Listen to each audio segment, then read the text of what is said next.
Kémy Séba, le militant panafricaniste béninois et anti-néocolonialiste, a accordé une interview à Quotidien. Cependant, cette interview a été interdite de diffusion par Quotidien, jugée trop dérangeante pour le pouvoir d'Emmanuel Macron.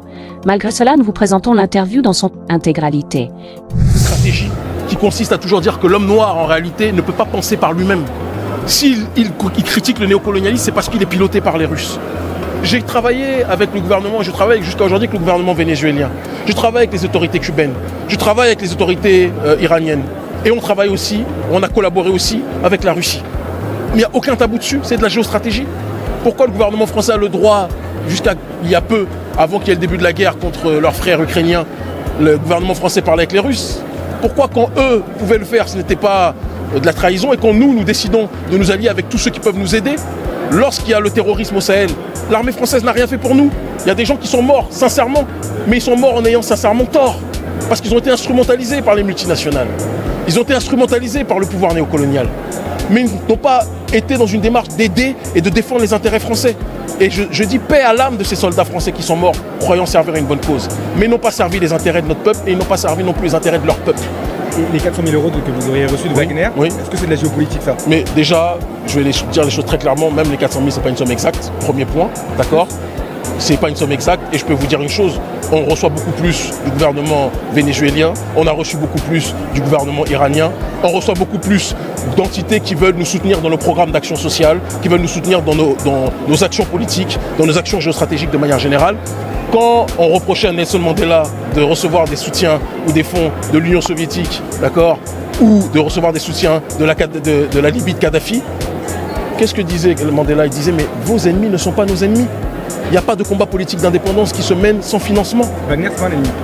Mais écoutez, on a arrêté de travailler avec Wagner. C'est pas notre ennemi, non. Wagner, c'est eux qui ont aidé le Mali, le gouvernement malien souverain, à récupérer la ville de Kidal. Avant, le gouvernement malien travaillait avec l'armée française et l'armée française disait qu'on ne pouvait pas récupérer Kidal. Dès que l'armée française est partie, que le gouvernement français a fait venir les Russes, eh bien on a eu la possibilité de récupérer la ville de Kidal. Est-ce que ça veut dire que les Russes sont des saints? Je ne crois pas. Est-ce que ça veut dire que Wagner ou les Russes sont des messies? Sûrement pas. Et je vous le dis les yeux dans les yeux, il arrivera un moment où on n'aura plus besoin de ces derniers. Nous, notre stratégie, elle est très claire. Ces gens-là ne sont pas nos messies, ne le seront jamais. Mais il arrive à un moment dans l'histoire où on a besoin d'alliances qui peuvent être ponctuelles. Et alliance ponctuelle ne signifie pas alliance éternelle. On se bat pour notre autodétermination, on fait de la géopolitique. Cuba, à un moment donné, s'est allié à l'Union soviétique. Est-ce que ça voulait dire que c'était des agents ou des marionnettes de l'Union soviétique? Pourquoi, quand c'est les Noirs, on dit toujours que ce sont des marionnettes? Je pense que c'est une question qu'on doit se poser. On est libre, on est souverain. J'ai tenu un discours au Parlement russe où j'ai dit que si vous vous colonisez, comme le gouvernement français l'a fait, nous vous combattrons sans pitié. J'ai une dernière question. Les Russes votent aujourd'hui.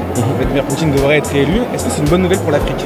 C'est pas mon problème qu'ils votent ou qu'ils votent pas, qui a élection ou qui n'est pas élection. Moi, je suis pas russe. Est-ce que Poutine, c'est une bonne nouvelle pour l'Afrique, c'est ça que vous dites? Poutine, c'est une bonne nouvelle, à mon sens, pour la souveraineté russe. Même s'il y a des choses avec lesquelles je peux ne pas être d'accord. C'est une bonne nouvelle pour la souveraineté russe. Maintenant, les Africains ont leur agenda. Ce qui nous intéresse, c'est qu'on puisse avoir des alliés multiples et variés. Et c'est pour ça qu'on ne met pas tous nos œufs dans le même panier.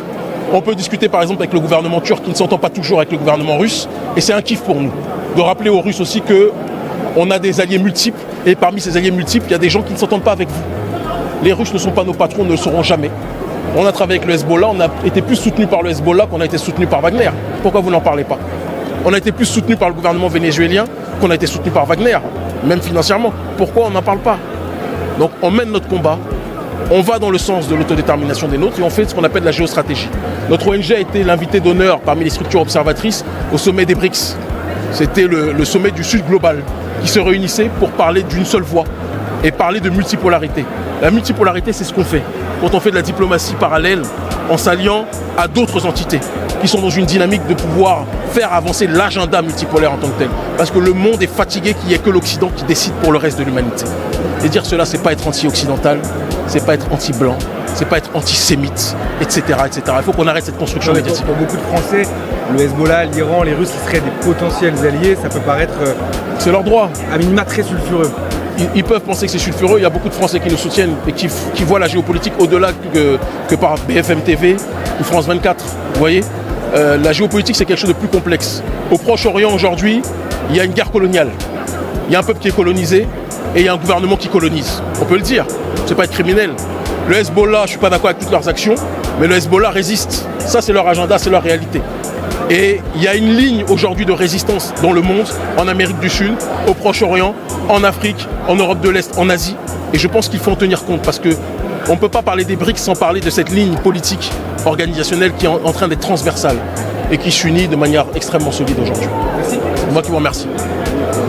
Merci à vous. Quelle est votre opinion sur les déclarations de Kémy Séba? Estimez-vous que les autorités françaises ont eu raison de refuser sa diffusion? Nous attendons vos avis dans les commentaires. Et surtout, abonnez-vous car qui a l'information a le pouvoir.